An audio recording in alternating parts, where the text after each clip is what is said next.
राम भक्त हनुमान की संजीवनी बूटी लाने के पीछे की एक अद्भुत कहानी। मेघनाद की शक्ति के प्रहार से जब लक्ष्मण जी मूर्छित हो गए थे, तब हनुमान जी उनके लिए संकट मोचन बने और लंका से सुषेण वैद्य को लेकर आए। उन्होंने बताया कि इस शक्तिवान का इलाज हिमालय के द्रोणाचल पर्वत के शिखर पर पाई जाने वाली संजीवनी बूटी है। उसे सूर्योदय से पूर्व ही लाना होगा, तभी लक्ष्मण जी के प्राण बच सकते हैं।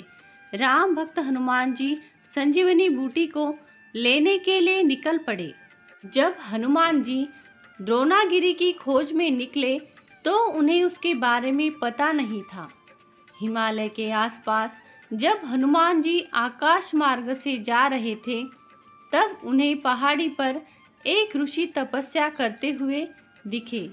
हनुमान जी उस ऋषि के पास पहुँचे और उनसे संजीवनी बूटी का पता पूछा।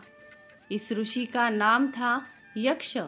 इन्हीं के नाम से इस मंदिर का नाम जाखू हुआ।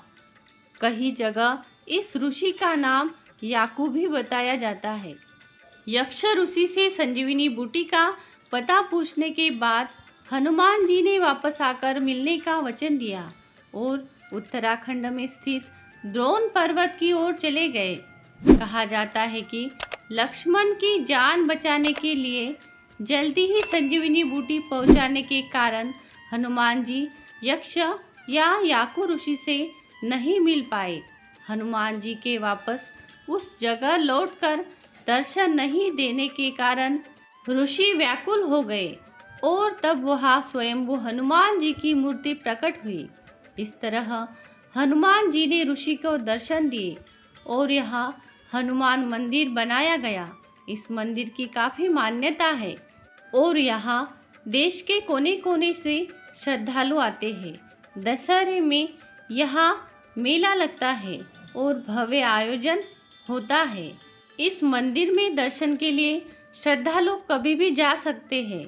मान्यताओं के अनुसार हनुमान हिमालय की कंदराओं में संजीवनी बूटी की खोज करते रहे, लेकिन उन्हें संजीवनी बूटी की सही से पहचान नहीं थी, जिसके कारण वो द्रोणागिरी पहाड़ के ही एक टुकड़े को ही ले आए।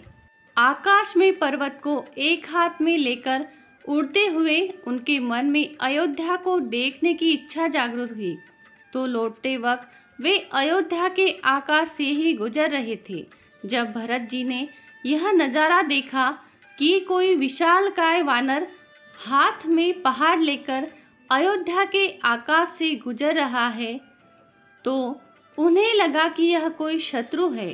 तब भरत जी ने शत्रु समझकर हनुमान जी पर वार किया था, जिसके चलते हनुमान जी नीचे गिर पड़े। बाद में हनुमान जी के बताने पर कि मैं कौन हूँ और क्यों यह पहाड़ लेकर जा रहा हूँ, जब भरत जी को यह पता चला तो वे बहुत पछताए और रोए तथा हनुमान जी से क्षमा मांगी। फिर हनुमान जी पुनः उस पहाड़ को उठाकर जाने लगे। तब पहाड़ का छोटा सा हिस्सा वहीं गिर गया था। अयोध्या में आज उस छोटे से हिस्से को मणि पर्वत कहते हैं। मणि पर्वत की ऊंचाई 65 फीट है। यह पर्वत कई मंदिरों का घर है। अगर आप पहाड़ी की चोटी पर खड़े होते हैं तो यहाँ से पूरे शहर और आसपास के क्षेत्रों का मनोरम दृश्य देख सकते हैं। जब रावण को इस बात की सूचना मिली तो उसने हनुमान जी को रोकने के लिए षड्यंत्र रचा। उसने कालनेमी को इस कार्य को सौंपा ताकि हनुमान जी समय से उस संजीवनी बूटी को लेकर न आ पाए। रावण ने कालनेमी से कहा कि हनुमान को रोकने के लिए माया रचो, जिससे उनकी यात्रा में विघ्न उत्पन्न हो जाए। इस पर कालनेमी ने कहा कि रामदूत हनुमान को माया से मोहित कर पाने में कोई भी समर्थ नहीं है। यदि वह ऐसा करता है तो निश्चित ही उनके हाथों मारा जाएगा। इस पर रावण ने कहा कि यदि तुम उनकी बात नहीं मानते हो तो फिर उसके हाथों ही मरना होगा। इस कालनेमी ने सोचा कि रावण के हाथों से मरने से अच्छा है कि वह हनुमान के हाथों से क्यों न मरे।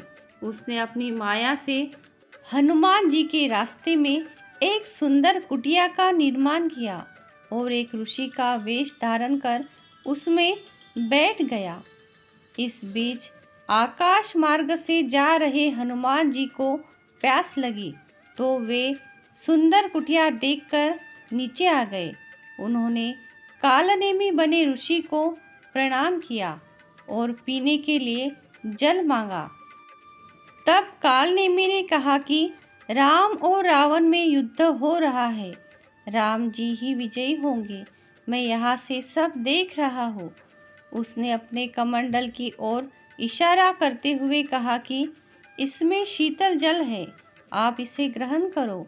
तब हनुमान जी ने कहा कि इतने जल से उनकी प्यास नहीं बुझेगी, कोई जलाशय बताए। तब कालनेमी ने हनुमान जी को एक जलाशय दिखाया और कहा कि वहाँ जल पीकर स्नान कर ले, फिर वह दीक्षा देगा। हनुमान जी जलाशय में पहुँच गए और स्नान करने लगे। तभी एक मकड़ी ने उनका पैर पकड़ लिया। उन्होंने उसका मुंह फाड़ दिया जिससे वह मर गई। तभी वहाँ एक दिव्य अप्सरा प्रकट हुई। उसने हनुमान जी से कहा कि श्राप के कारण उसे मकड़ी बनना पड़ा था, आपके दर्शन से मैं पवित्र हो गई और मुनि के श्राप से मुक्त भी हो गई। अप्सरा ने बताया कि आश्रम में बैठा ऋषि एक राक्षस है जिसका नाम कालनेमी है। यह बात जानकर हनुमान जी तुरंत कालनेमी के पास गए और बोले कि मुनिवर, सबसे पहले आप गुरु दक्षिणा ले लीजिए, मंत्र बाद में दीजिएगा। इतना कहकर हनुमान जी ने उस कालनेमी को अपनी पूंछ में लपट लिया और पटक कर मार डाला। मरते हुए कालनेमी का राक्षस स्वरूप सामने आ गया। उसने मरते हुए राम का नाम लिया।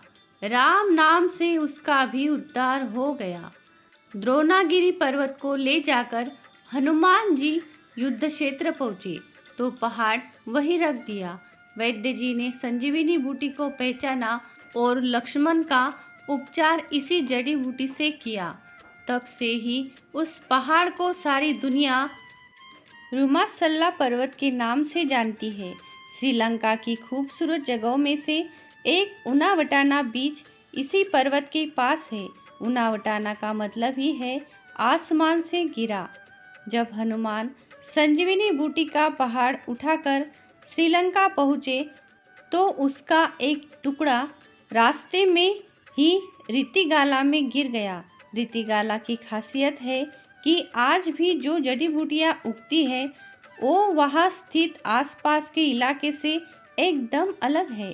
श्रीलंका के नुवारा एलिया शहर से करीब 10 किलोमीटर दूरी पर स्थित हाकागाला गार्डन में हनुमान जी के लाए पहाड़ का दूसरा बड़ा हिस्सा भी गिरा। तभी से इस जगह की मिट्टी और पेड़ पौधे अपने आसपास के इलाके से बिल्कुल ही अलग दिखाई देते हैं। तो दोस्तों, हनुमान जी की ये अद्भुत कहानी आपको कैसे लगी कमेंट करके ज़रूर बताएं। चैनल को लाइक, सब्सक्राइब और शेयर ज़रूर करें।